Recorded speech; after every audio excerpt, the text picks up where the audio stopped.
Basi unaweza pata nafasi ya kuketi, tusongee viti vya mbele, nichukue nafasi ya kukukaribisha katika ibada zetu za wiki hii tena tunapoanza mafundisho yetu ya wiki hii. Moja wapo ya somo ambalo inaenda kukua ya baraka sana ni hii ambayo inaanza leo. Inaenda kukua ya maana sana kwa maisha yako. Nitakuomba ukuwe makini sana. Nitakuomba ushike kabisa, kwa sababu tuliona imani huja kwa kusikiliza ujumbe, kwa kusikiliza neno la Kristo. Bwana Yesu asifiwe. So ningelipenda wiki hii tujenge imani yako kuhusiana na mambo haya ya kiroho, alafu uanze kuapply faith mara moja vile umeamini. Kwa sababu wapendwa, ni kazi yetu kusikiliza neno. Kusikiliza neno kitu kubwa inafanya kwa maisha yetu, inajenga imani yetu. Bwana Yesu asifiwe. Inajenga imani yetu vile ambavyo tunapaswa kuamini, imani ya kiungu. Kisha baadaye hiyo imani ndio tunatumia kuishi nayo. Bwana Yesu asifiwe. Na imani hii tunaishi nayo maisha yetu yote, katika mambo ya kiroho, katika mambo ya kimwili. Hiyo ndio imani ambayo tunaitumia, imani ambayo inakuja kwa kusikiliza neno la Mungu, ndio tunatumia katika jina la Yesu. So nataka kuongea kuhusu wewe ni roho na unaishi na uko katika ulimwengu wa roho. Mimi ni roho na niko katika ulimwengu wa roho.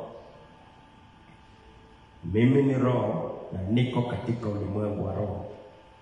Sasa tunataka kuangalia, kwa sababu wewe ni roho na uko katika ulimwengu wa kiroho, unapaswa kuishi maisha ya aina gani? Tuna ufahamu mwingi sana kuhusu maisha ya kimwili. Tuna ufahamu mwingi sana kuhusiana na mambo ya kimwili. Na nilikwambia hata asilimia kubwa ya Wakristo wao wanajua wao ni kimwili. Bwana Yesu asifiwe. Lakini unapaswa kukuwa na elimu hii. Mimi ni roho, ninaishi kwa mwili. Mimi ni roho, ninaishi kwa mwili. Mwili ni chombo ambacho ninatumia kuishi nayo duniani. Maana duniani bila mwili hauwezi ishi. Bwana asifiwe. Haleluya. Bila mwili pia sisi tungekuwa kama spirits.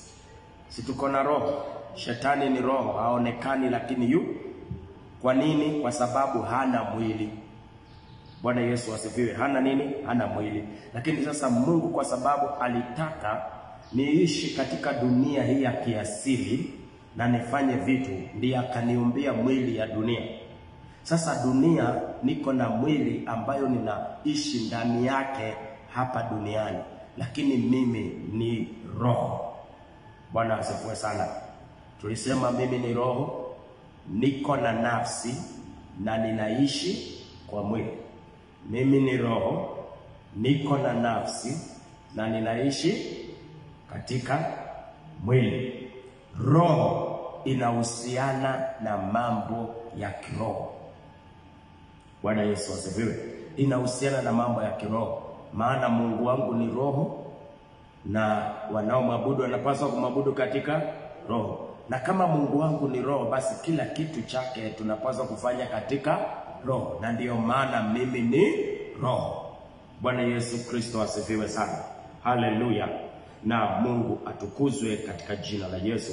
Kwa hivyo nataka kujenga imani hii kupitia kwa neno la Mungu, ya kwamba kuanzia leo unapaswa kuamini na kujua, na kwa sababu ya kuamini useme, na kwa sababu ya kuamini uishi hivyo, ya kwamba mimi ni roho.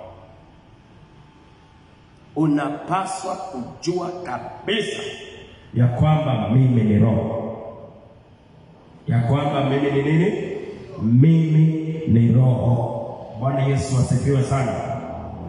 Na kwa sababu mimi ni roho, ninaishi katika ulimwengu wa roho. Mimi ni roho, ninaishi katika ulimwengu wa roho, ama niko katika ulimwengu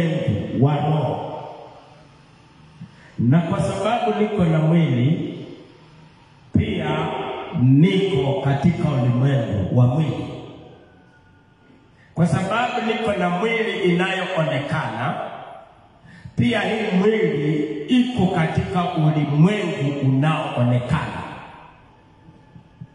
Na kwa sababu mimi ni roho, ninaishi katika ulimwengu wa roho. Na kwa sababu roho yangu haionekani, niko katika ulimwengu wa roho ambao uonekani na mwili, unaonekana na kueleweka na roho peke yake. So inamaanisha kwamba kuna vitu ninahitaji roho peke yake kufahamu, maana ni vitu vya kiroho. Kuna vitu ninahitaji mwili kuelewa kwa sababu ni mambo ya kimwili. Tujue mambo haya mawili ni ya maana sana kwa wewe Mkristo. Mambo haya mawili ni ya maana sana kwa wewe Mkristo. Kuna mambo ya kimwili yanahitaji mwili wako. Mambo ya roho yanahitaji roho. Na mambo ya roho mwili haielewi. Siku zote ukiongea na mwili kuhusu mambo ya roho, mwili itakwambia hakuna kitu kama hiyo. Lakini roho inaelewa mambo ya mwili, kwa sababu roho ndio inayo control mwili. Bwana Yesu asifiwe. Na kwa sababu mimi ni roho, ninaishi katika ulimwengu wa roho. Haya ni mambo ambayo yanapaswa tendeka kwangu. Hiyo inamaanisha ya kwamba nina mwili wa roho. Kwa sababu kama mimi ni roho, basi niko na mwili wa roho. Na kama niko na mwili wa roho, basi niko na macho ya roho. Kama nina mwili wa roho, niko na macho ya roho. Mara nyingi tunapaswa kukusikia ukisema nimeona katika ulimwengu wa roho, ama nimeona katika roho. Hapa ndipo tutapambana na wewe sasa. Hapa ndipo tutavurugana na Wakristo. Kwa sababu wale wanajulikana wanaonaga ni vipawa. Siongei kuhusu kipawa cha kuona. Siongei kuhusu hiyo kipawa. Ninaongea kuhusu kwa sababu wewe ni roho. Uko na macho ya roho. Na uko na macho ya roho ni ya kufanya nini? Macho ya roho ni ya kuona katika roho. So sihitaji kipawa kuona katika roho. Sihitaji kipawa kuona katika roho. Sihitaji kuwa nabii kuona katika roho. Kwa sababu mimi ni roho, basi nina uwezo wa kuona. Kwa sababu mimi na mwili wa roho na niko na macho ya roho, basi andika niko na uwezo wa kuona katika roho, ama niko na uwezo wa kuona katika ulimwengu wa roho, ama niko na uwezo ya kuona roho. Hiyo ni vitu tatu nimetaja. Number 1. Kwa sababu mimi ni roho, niko na mwili wa roho, basi niko na macho ya roho. Na kama niko na macho ya roho, macho yangu iko na uwezo ngapi? 3. Uwezo nambari ya kwanza, niko na uwezo wa kuona katika roho. Niko na uwezo ya kuona katika ulimwengu wa roho, na niko na uwezo ya kuona roho.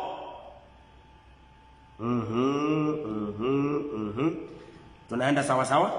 So katika ulimwengu wa kiroho niko na uwezo ya kuona. Vile niko na uwezo ya kuona katika ulimwengu wa mwili, nataka unielewe.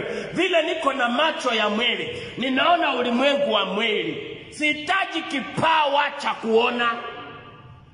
Nahitaji kuwa na macho ya kimwili kuona mambo ya mwili. Ninaona kwa sababu niko na macho ya mwili. Sasa chochote cha kimwili nitaona, na wenye mwili nitawaona. Chochote kinatendeka cha kimwili nitaona, na wenye wako na mwili nitawaona. Na ninaona ulimwengu wa mwili, the same in the spirit. Kwa sababu niko na macho ya kiroho, nitaona roho, spirits. Una uwezo ya kuona spirits.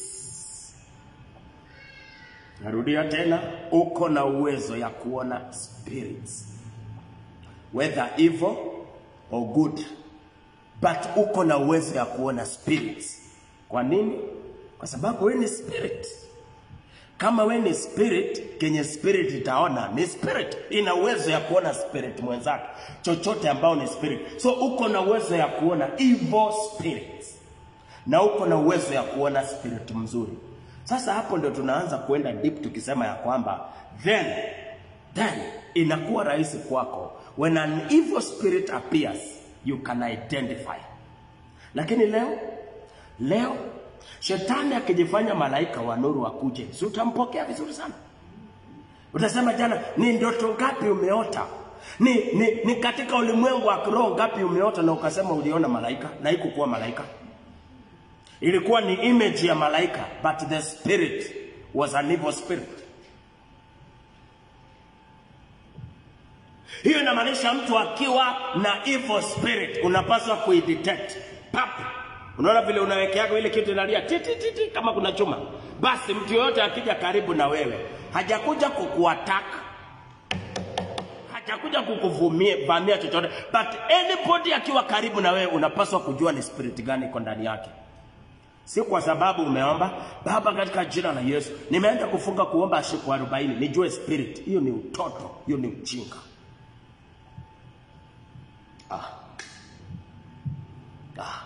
Ukosefu, watu wangu wanaangamia na wanaangamizwa na wanafanya mambo yenye wastahili kufanya kwa sababu ya ukosefu ya elimu ya Mungu. Unaweza endaje kufunga siku 40 ujue ni spirit gani iko kwa mtu? Na tayari wewe ni spirit. Kwa sababu wewe ni spirit unapaswa kujua spirit. Kuna vitu upasi kufungia wewe. Kuna vitu upasi hata kuombea. Unapaswa tu kujua. Hebu niambie, nahitaji kuamini huyu ni mtu. Halo? Nahitaji, sasa naongea lugha ya kimwili. Tunaongea lugha ya kimwili. Nahitaji kuamini huyu ni mtu. Je, nyinyi wote ni watu? Nyinyi wote ni watu. Je, nahitaji kuamini huyu ni mwanaume? Nahitaji kufanya utafiti nijue kama huyu ni mwanaume. Kwa sababu niko na uwezo ya kimwili kuona, najua huyu ni mwanamke na najua huyu ni mwanaume. So katika ulimwengu wa kimwili sihitaji kuamini wewe ni mwanamke, ninajua. Sasa niko katika ulimwengu wa kimwili, then huyu ni Geoffrey, ninaanza kuapply faith. Naanza kuapply faith. Ninaamini nataka niamini kama wewe ni mwanaume. Hiyo ni mchezo ninafanya kwa sababu niko na mwili, tayari niko na uwezo ya kujua huyu ni mwanaume. Sasa kuna vitu za kiroho, chochote kinahusiana na roho unapaswa kukijua kwa sababu uko na roho. Roho inajua roho. That's why nikasema watu wote wako karibu na wewe unapaswa kujua hawa watu. Pasipo wao kukuambia mengi. Unapaswa kujua huyu yako na roho mbaya. Tunapaswa kujua huyu yako na roho ya wivu. Tunapaswa kujua huyu ana roho ya chuki. Tunapaswa kujua huyu ana roho ya hasira. Huyu rafiki yangu lakini ana roho ya kuua. Huyu anaweza ua. Unajua unapaswa kujua hivyo. Sasa hii ndiyo maisha tunapaswa kuishi kama Wakristo. Sasa tukishachukua hii maisha hivi, tutajua prayers ni ya kufanyia nini? Utajua prayers ni ya kufanyia nini? Tutaweka prayers mahali pake. Maana leo chochote kitendeka prayers. Nini kuomba? Hapana, sio kila kitu ni kuomba. Sio kila kitu ni kuomba. Sio kila kitu ni kuomba. Lakini sisi tumezoea kufagia kila kitu ni kuomba. Kila kitu ni kuomba. Vitu zingine sio kuomba. Vitu zingine ni wewe ujue kwa sababu niko na roho napaswa kuwa ninajua. Lakini swali ujiulize, kwa nini nina roho lakini sitambui? Nafikiri sasa hiyo ndio inafaa kuwa swali lako. Bwana asifiwe. Kwa sababu wewe ni roho, uko na macho ya kiroho. Na kwa sababu uko na macho ya kiroho, uko na uwezo. Tunapaswa kukusikia ukisema niliona, nimeona. Mnanisikia vile nasema? Tunapaswa kuongeaje? Nimeona. Wacha kuja kutuambia Mungu amekuonyesha. Hapana, hiyo ni ya kukora watu. Hiyo ni ya kukora watu. Na pia Mungu anaweza, kuna vitu pia utaonyeshwa. Sijui kama unanielewa? Sijui kama unanielewa? Kuna watu na wewe unaona, na kuna watu naweza nikakuonyesha. Is it true? Kuna watu tu wewe unaona, hauhitaji kuonyeshwa, unawaona. Lakini kuna watu nahitaji kukuonyesha. Kuna vitu unahitaji kuonyeshwa maana haujui penye ziko. Lakini kuna vitu unajua. The same in the spirit. Kuna vitu unapaswa ujue Mungu amekupa uwezo ya kuona, na kuna vitu Mungu akitaka ako na shughuli nazo anaweza amua kukuonyesha. Tushike hizo vitu mbili. Tushike hizo vitu mbili. Bado sijaingia kwa kipawa, na siongei kuhusu kipawa. Naongea kuhusu wewe ni roho. Kuna vitu kwa sababu uko roho una uwezo wa kuona. Na kuna vitu kwa sababu wewe ni roho zingine Mungu atakuonyesha. Hapa hakuna kipawa naongea kuhusu. Kuna wenye kipawa. Sasa unapaswa kujua with a gift uko in another level. Kuona kwako kunapaswa kuenda to a next level. Kwa sababu sasa uko na ile uwezo ya kuona kwa sababu wewe ni roho. Alafu sasa uko na ile sasa ni kipawa. Sasa unapaswa kukua juu kunishinda. Lakini nashangaa vitu vingine hao watu wa kipawa wanatuambia wanaona. Mpaka mimi nasema hii an ordinary Christian, a believer anapaswa kuona hivi. Wacha kuja kusimama hapa. Na hata wengine wamefika level, they call themselves prophets and they don't know who is a prophet.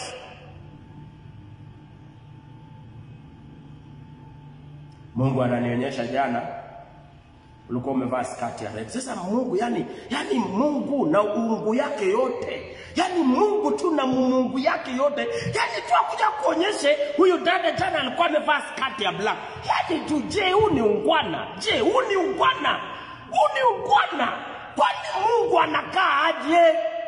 Yani Mungu achukue uungu yake yote, ashuke chini ya kuonyeshe jana ulivaa skati ya black. Sasa akuja niambie kwa service, alafu nikwambie my sister, jana ulivaa skati ya black. Mungu ananionyesha. Sasa zingine tuache utoto. Sasa zingine tuache mchezo. Hiyo inaniambia direct, hakuna kitu Mungu alikuonyesha, hakuna kitu unajua, ni unataka tu kutudanganya, unaonyeshwa na Mungu. Unajua saa zingine kaageni chini muangalie vitu vingine. Hata uangalie kwani huyo Mungu anakaaje. Wapendwa, vitu zingine hazigarimu Mungu, vitu zingine zinakukarimu wewe. Bwana asifiwe. Bwana asifiwe. Bwana asifiwe. Kaa chini wasikilize wakisema vitu. Na nimeona hata Kericho wamefika. Unajua wamefika? Maprophets wa West Africa wamefika, na nafikiria from Litein ndio imeanza vamiwa. They are there. Iko moja naangalia, hata namwangalia na cheka. Nasikia ananipandisha hasira, zikeri nimuite class nianze kumfundisha who is a prophet. Na Wakristo wako hapa wachinga tu. Ukipointiwa kidole kimbia mbio. Yes. Peleka uchinga huko. Kuna vitu una uwezo wa kuona maana wewe ni roho. Na ukiona usikuje kutuambia, hata sisi tunaona. Sasa nataka kuja kutushturia nini? Bwana asifiwe. Bwana asifiwe tena. Nimeokoka na mpenda Yesu kama mwokozi wa maisha yangu. Aliniokoa nikiwa tangu mtoto mdogo mpaka sasa. Sijaona kitu ya kunifanya nirudi nyuma. Jana nilipokuwa ninatembea, Mungu alinionyesha. Ni nini hizo unakuja kutuambia hapa? Kwani sisi hatuonagi ndio unatuambia umeona? Mimi lazima nikwambie hata sisi tunaonaga.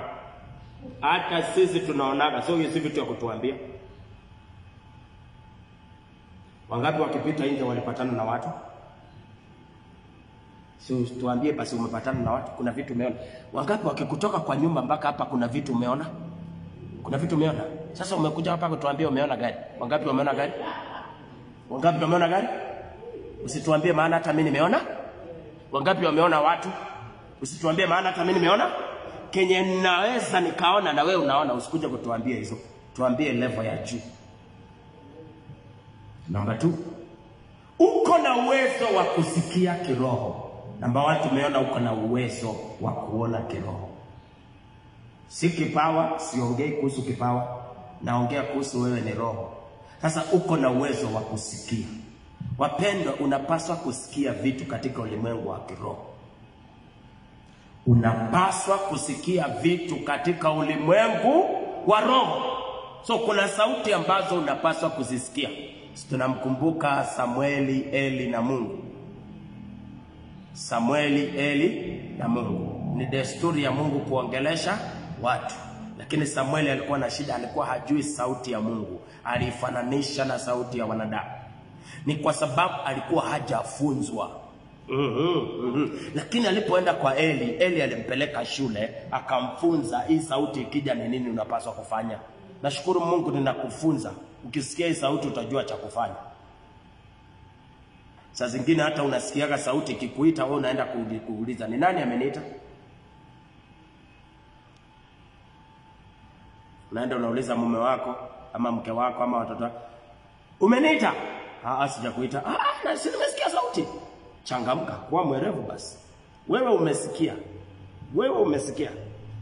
Sasa unakuja unaniuliza, tulisema hii mambo ya kuapprove kimwili na kuconfirm kimwili tutawacha. As spiritual things happen, then tunaenda confirm physically. Physically always will say no. Wangapi wamewahi itwa ukaenda na ukaambia mtu nimesikia ukinitaka kuambia hapana, na hiyo maneno ukawacha hivyo? Ni nini ulifanya? Ni kitendo kimetendeka kiroho, unaenda kuulizia kimwili. Siku zote kimwili itasema aje? Mimi hakuna, sija kuita. Alafu hiyo story tunamalizia hapo. Au sasa pengine ni mara ngapi? Either unaitwa kwa ufalme wa giza, either mtu anakuita kwa jina lako mahali kwa kukuharibu, either ni Mungu amekuita. Bwana asifiwe. Haleluya. Lakini kwa sababu tulikuwa tujifunzwa, ndio tunasikiaga sauti yote. Sisi wa Kristo bado tuko na tabia ya Samueli ya kwanza. Tukiitwa kwa Mungu tunakimbiaga wapi? Kwa wanadamu. Tukiitwa tunakimbiaga kwa wanadamu. Mimi nimekaa hapa hata kwa ofisi yangu. Mtu azikiri mtakuja sema pastor, umeniita? Haambia mimi sijakuita. Sasa kama wewe unakaa hapa, imagine hapo penye huko ama penye hao hapo, na mimi niko kwa ofisi na unasikia nimekuja, alafu ukija mimi unanipata kwanza mimi kusoma, nasoma Biblia. Wewe umeniita? Naambia sijakuita. Umekuja umeitwa kiroho, umekuja kuuliza kimwili. Na kimwili kawaida mimi nakwambia mimi sijakuita. Na hiyo story unamalizia hapo. Kuanzia leo makinika na hiyo sauti. Kuanzia leo ukiitwa makinika na hiyo sauti. Okay, ukienda kwa confirm kimwili, akikwambia sijakuita, ujue nini hiyo? Hiyo ni roho. Hiyo ikwambie mara moja nimeitwa katika roho, hiyo si mwili. Na waambia mkijifunza kujitrain vizuri, kuconcentrate na hizi vitu, na kuambia kuna mambo utaelewa vizuri. Jambo lingine unapaswa kukua na hisia, kuhisi. Na hisi mgonjwa, na hisi hivi, na hisi vibaya, na hisi vizuri. Tunapaswa kukua na hiyo sense ya kiroho. Kuna vitu unafaa ona, kuna vitu unafaa kusikia, na kuna vitu unapaswa kuhisi. Unahisi katika roho, lakini huwezi elezea kimwili, na si kimwili, ni katika roho. Bwana Yesu asifiwe sana. Haleluya. Amen. Na jambo lingine ni kwamba activities zote zinafanyika katika ulimwengu wa roho, pia wewe unapaswa kujua. Maana kama tunaishi katika ulimwengu wa roho, inamaanisha kwamba kuna mabarabara za roho. Kuna vitu vingi vya roho. So activities nyingi zinazofanyika katika roho tunapaswa kuwa tunazijua. So we are reading from the book of 1 Corinthians chapter 15 verses number 40. Alafu tuendelee siku ya kesho katika jina la Yesu. 1 Corinthians chapter 15 verses number 40. Then nitakupea assignment ya siku ya leo. Go and read the book of 1 Corinthians, the whole chapter 15. Enda usome, ikusaidie zaidi kuhusu hivi vitu ninaongea kuhusu. Narudia tena. Please, enda soma wa Korintho wa kwanza 15. Enda soma yote. Enda soma yote. Kuna vitu utapata pale katika jina la Yesu. Hallelujah. Biblia inasema there are also heavenly bodies. Heavenly bodies. Ndio hizo tumesema mili ya roho. Ndio zinaitwaje? Heavenly bodies. So we have heavenly bodies. But those who are not saved, they don't have this body. Why? Wale ambao hawajaokoka hawana hii mwili. Kwa nini hawana? Kwa nini? Wamekufa. Wamekufa. Spiritually they are dead. But now, through accepting Christ, now we have heavenly bodies. Sasa mimi nataka uamini hivi ya kwamba niko na mwili wa mbinguni, niko na mwili wa kiroho. Imeandikwa hivyo? Imeandikwa hivyo? Imeandikwa hivyo? There are also heavenly bodies, and number 2, earthly bodies. We have the 2 bodies. Na unahitaji kukubaliana na hii, na unahitaji kuamini hii. Niko na mwili wa mbinguni na niko na mwili wa roho.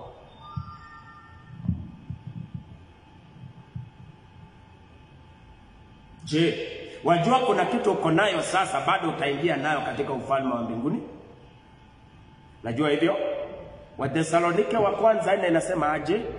Sijui kama ni wena ama ni wa pili, inaongea kuhusu waliolala katika Kristo. Inatutia moyo.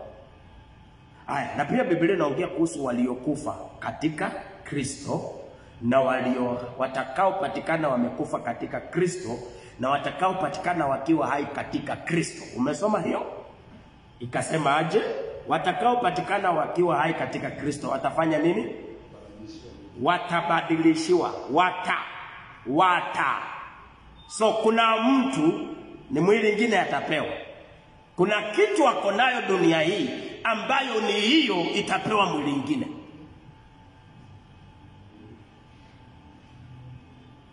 So kuna kitu niko nayo siku zote. Tukimpokea Kristo tulipata uzima wa aina gani? Uzima wa milele. Uzima wa milele, tulikuwa tumekufa, tulipompokea tukapata uzima wa milele, tukafufuka kwa kumpokea Kristo. So uzima tunaoishi nao ni uzima wa milele, tutaendelea nao. Na waliopatikana wakiwa wamekufa, Biblia inasema watafufuliwa, alafu pia wapewe miili ingine. Bwana Yesu asifiwe. So saa hii uko na heavenly body na uko na earthly body. Unafaa kuamini hivi. So hiyo inakuambia kwamba mambo yanatendeka mara mbili kwa maisha yako. Kuna mambo yanatendeka ya kimwili na kuna mambo yanatendeka ya kiroho. Lakini je, uko na ufahamu wakati ni ya kiroho inatendeka? Uko na ufahamu wakati ni ya kiroho inatendeka katika mwili? But the glory of a heavenly, the glory of the heavenly is one of the glory of the earthly is another. Glory zao ni tofauti. Kuna glory ya mwili ya dunia na kuna glory ya mwili ya mbinguni. Kila moja iko na glory kwa sababu kila moja ni ya maana. Ni kwa sababu zote tunazihitaji. Nisome some scriptures lakini nitaendelea nayo kesho. First Ephesians chapter 1 verses number 3. Sijui kama unasomaga Biblia with understanding. I told you kila mara unaposoma Biblia uwe unaelewa, tafutaka kufahamu kabisa. Nasemaje? Blessed is the God and Father of our Lord Jesus Christ, who has blessed us with every spiritual blessings. Kwa nini tumebarikiwa na spiritual blessings? Because we are spirits. Kwa sababu sisi ni roho. Bwana asifiwe. Tumebarikiwa na baraka za aina gani? Za roho. Hiyo ni kumaanisha fridge sio baraka, pesa sio baraka, simu sio baraka. Amenibariki na simu, amenibariki na pesa, Tunamletea baraka. Shopping sio baraka. Mnaniletea baraka gani hiyo? Na nilikwambia baraka inanunuliwa supermarket ya Wahindi. Najua tunaenda nunua baraka tumpelekee. Pastor, tunakuja kukubariki. Hao na tumeenda kwa duka ya Hindi, tumefanya shopping. Baraka sio shopping. Ndio kama sasa waambie baraka sio shopping.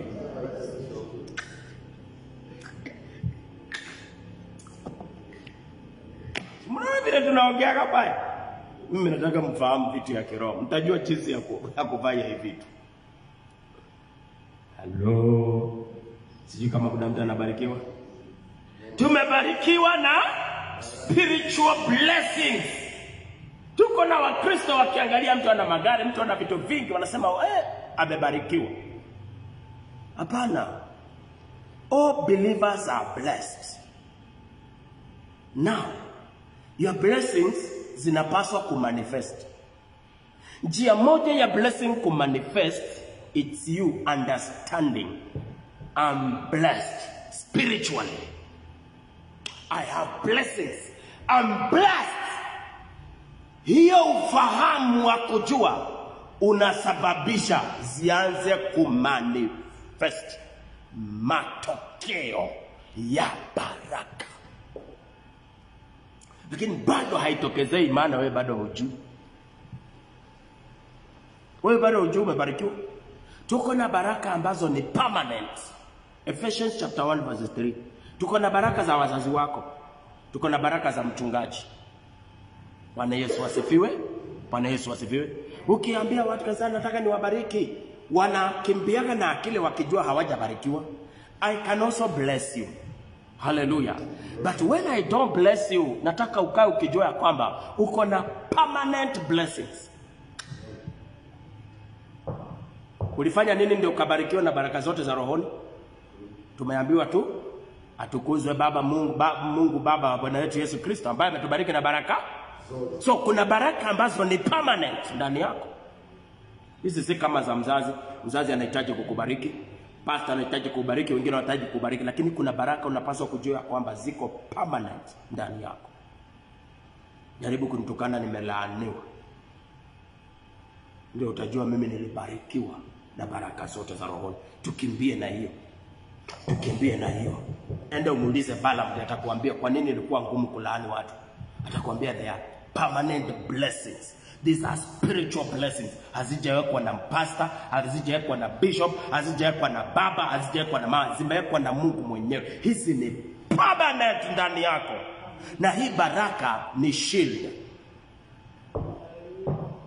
Hii Ephesians chapter 1 verse 3, hii baraka ni shield. Na ndio ile Balaam alijaribu ikakuwa ngumu. Kwa nini ilikuwa ngumu? Because the blessings upon the nation of God ilikuwa ni shield kwa. Akijaribu ile blessings inakataa. Hallelujah. Hallelujah. With every blessings in the heavenly places in Christ, we are blessed with spiritual blessings. Where? Not here on earth. Not here on earth. In the heavenly places. Why? Because that's where we belong. Hapo ndio tuko. Mungu alikuja kutubarikia mahali tuko, sio hapa, mahali tuko. Wakati Shetani alidanganya mwanadamu akala tunda, utukufu wa Mungu ulifanya nini? Ulimuondokea mwanadamu. Mungu alipokuja alikuja wapi? Mahali walikuwa wanakutanaga na wao wakati bado walikuwa wako na mwili ya glory. Hapo ndiye alienda. Na alikuja alisema aje? Adamu huko. Kwani Mungu alikuwa ni Adamu? Wapendwa, Mungu alikuwa ni Adamu? Siende amemuumba, siende ameweka shamba la Edeni. Mungu alikuwa amuone? Ni wapi Mungu alimkosa? Katika roho mahali tunakutanaga. Huko ndio Mungu alienda. That's why omba hapa, Mungu umeniacha, Mungu umeniacha. Nakwambia Mungu afanye biashara ya kuacha watu. Wewe ndio umeacha Mungu. Umekasirikia Mungu watu Mungu ametoka. Umeenda umetubu. Baba ninaomba unisamehe. Nini Mungu anarudi. Umeenda sijui umegonga mtu ngumi, Mungu ametoka. Tena kwani Mungu anafanya biashara gani? Halo? Unajua hivyo ndio tunajua Mungu anafanya kazi. Mungu ametoka, Mungu amerudi. Mungu umeniacha. Nani alikwambia Mungu anawachaga watu? Wewe ndio uliwacha Mungu. Wewe ndio ulitoka kwa Mungu. Rudi. Oh Mungu, mbona umeniacha Mungu? Mungu umeniacha. Mungu umeniacha. Mungu si kalongo yako. Asubuhi uko na Mungu, saa 6 ametoka, jioni amerudi. Kwani Mungu anafanya biashara gani hiyo? Kazi yake tu ni kuruka. Ametoka, umekosea. Amerudi. Ametoka. Amerudi. Mungu umeniacha, ametoka. Mungu umeniacha, anarudi. Mungu unakosea tena, anatoka. Tena na leo Mungu umeniacha. Kuna kitu kama hiyo. Hiyo ni dini, mawazo ya kidini. Adamu ndiye alitoka kwa sababu ya matendo yake mabaya. Matendo yako ndio kutoa. Kwa nini? Maana hakuna kitu iko na nguvu ya kumzuilia Mungu kufanya kile anataka. Hata dhambi haina nguvu. Hata dhambi haina nguvu ya kuzuilia Mungu kufanya kile anataka kufanya. Kama dhambi ingekuwa na nguvu ya kumzuilia Mungu kufanya kile anataka kufanya, ingemdhuilia kuokoa mwanadamu. Tukisoma Biblia ametumia mpaka shetani, ametumia mpaka evil spirit. Mungu anatumia mpaka watu hawajaokoka. Mnajua hivyo? Mnajua hivyo? Mimi nimetumiwa na Mungu mara kadhaa hapa walevi kuja kuniongelesha. Mlevi amelewa chakara anakuja kuniongelesha kuhusu crusade. Ananiongelesha na muangalia hivi nasema hii si mlevi, maana Mungu anaweza akatumia chombo chochote. Sasa Mungu wetu si watoka. Rudi. Toka. Rudi. Mungu afanye hizo kazi. Mungu alipokuja alienda penye huwa wanakuta. Sio Mungu alitoka, ni yule alitoka.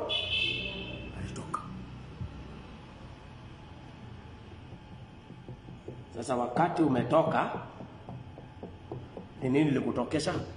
Fanya mpango urudi huko. Kwa sababu kila mara Mungu akija, anakuja kuwasiliana na wewe katika roho.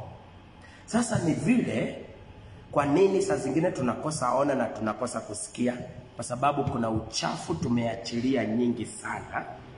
Uwezo tuko nayo, lakini uchafu tumeachilia nyingi sana. Uchafu tumekosa kuosha macho zetu mpaka uchafu imekuwa mingi sana. Number 1, uchafu ya kuchafua masikio yako ya kiroho, muziki ya ulimwengu. Kama bado unasikiliza muziki ya ulimwengu, sasa ndio inakuwa ngumu kusikia na kuona kiroho. Kwa sababu sasa hizo zinachafua masikio yako mpaka hata bado Mungu anaendelea kuongea. Lakini sasa wewe ndio ufanye nini? Usikii, wewe ndio uko na nini? Na uchafu. Isaiah 59 nasema nini? Mkono wa Bwana sio mfupi hata usiweze kuokoa, ila dhambi zenu ndizo zimewaficha. Hazijanificha,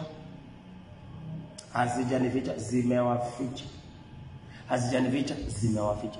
So kuna vitu tunafanya, kuna mawazo tunakuwa nayo, na kuna vitu tunasikiliza, hizo ndio zina block masikio yangu. Lakini bado Mungu anaendelea kuongea. Shida ni kwamba sisikii kwa sababu sina uwezo. Sisikii kwa sababu kwa nyumba yangu bado nasikiliza nyimbo za ulimwengu. Wewe na nyimbo za ulimwengu ni mbaya sana. Unajua Wakristo hawajajua nyimbo za ulimwengu ni mbaya sana kwa maisha yao. Kwa sababu nyimbo uhudumia spirit na your soul direct. Nyimbo usicheze nayo. Sasa nyimbo na mambo mengine tutataja tukiendelea. Cha kwanza nimekutajia leo ni nini? Nyimbo za ulimwengu. Tuko na watu bado wanasema na hiyo wimbo si mbaya, wacha tu nisikilize. Si mbaya, lakini unafaa ujue ya kwamba wimbo muziki it is a way of delivering a message. It is also a method of communication. Natumia instruments kufanya nini? Kucommunicate. So every music iko na nini? Message. Lakini sasa shetani ni mwerevu, amefanya watu wasisikilize vile inasema, wasikilize vile inachezwa. Huu muziki umepigwa vizuri bwana. Sasa kile kinakuvutiaga sana ni vile muziki umechezwa, una ignore message. Sasa unaendelea kucommunicate na vile imechezwa na demo anaongea, anaachilia vitu kwa maisha yako.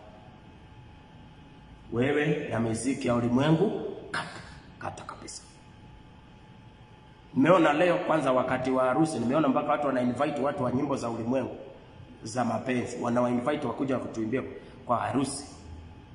Mchezo mbaya sana, mbaya tena sana. Mchezo mbaya sana tena. Leo nimeona siku hizi mpaka watu wanaenda kwa vilabu kuimba nyimbo za muziki. Yaani kabla walevi wafanye vituko vyao, wapige mavitu zao, si umekaa chini mpaka saa zile watakupatia uimbe.